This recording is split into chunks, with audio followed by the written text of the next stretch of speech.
It's February 15th, 2022, daily devotional for you today.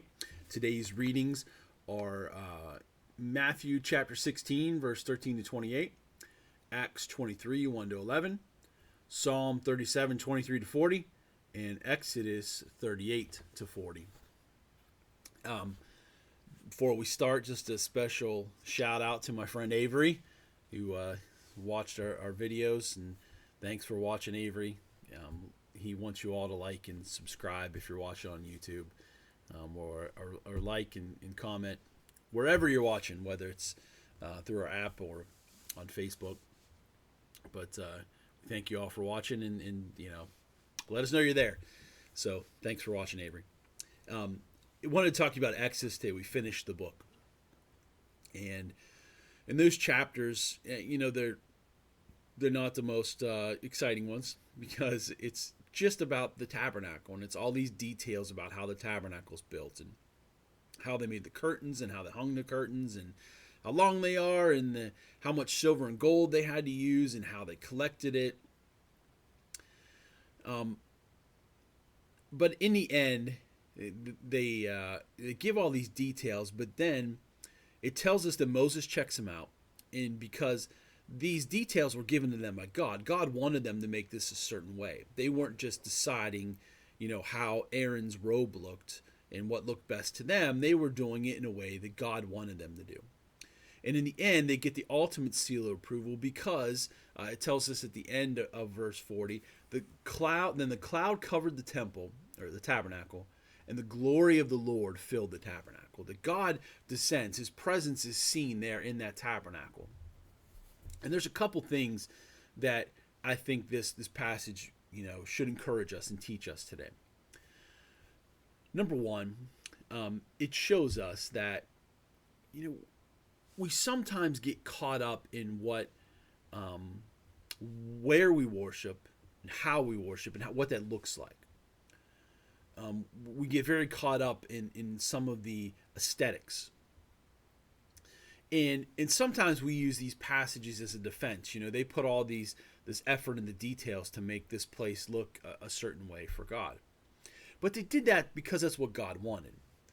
And so often, even the location, we get wrapped up, but, whether it's got to be in a building, or even some people now are rejecting being in a building at all, that being in a building is wrong, and it needs to be in a house, or it needs to be online, it needs to be, the building's a distraction, which can be. That can be true.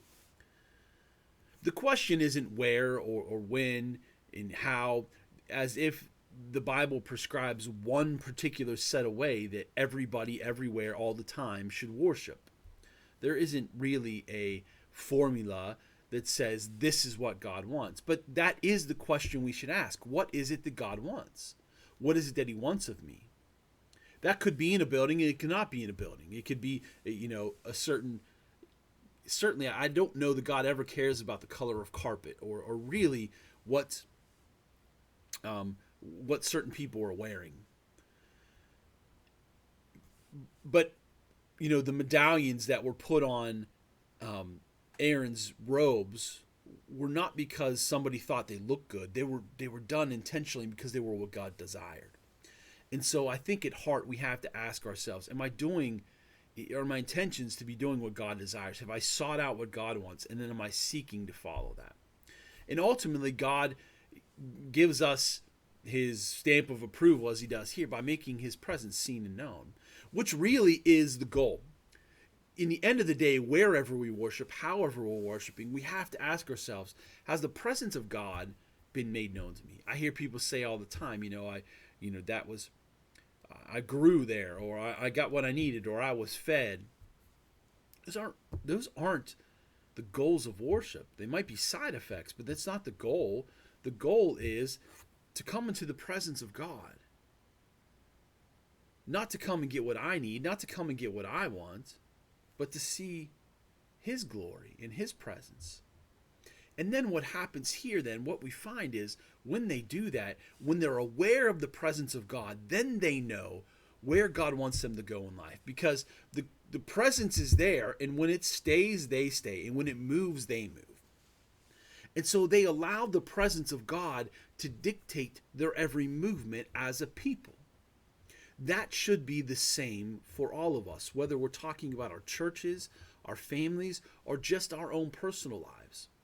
When I come into the presence of God and I allow the presence of God to fill my life, to fill this, because now we are the temple. And the presence of God comes to fill us. And when I see that presence, that should move me to where I want to go.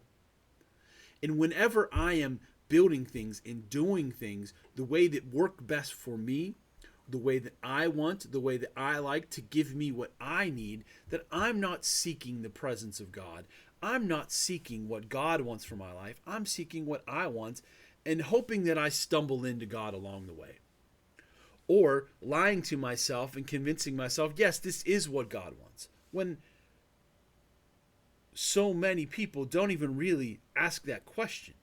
They do what they want and convince themselves it's what God wants. But the presence of God is the marker.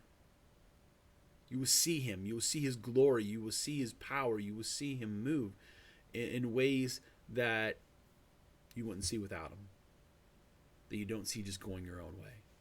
So I challenge you to begin to look at your lives and ask yourselves, and whatever it is you're doing, not just where you worship, or not just how you worship, not just what you read or do, but everything in your life. Am I seeking what God wants in this? Have I seen his presence as a marker of blessing on that decision, that choice, following that path? Am I looking for his presence to show me where I should go, where my life should be?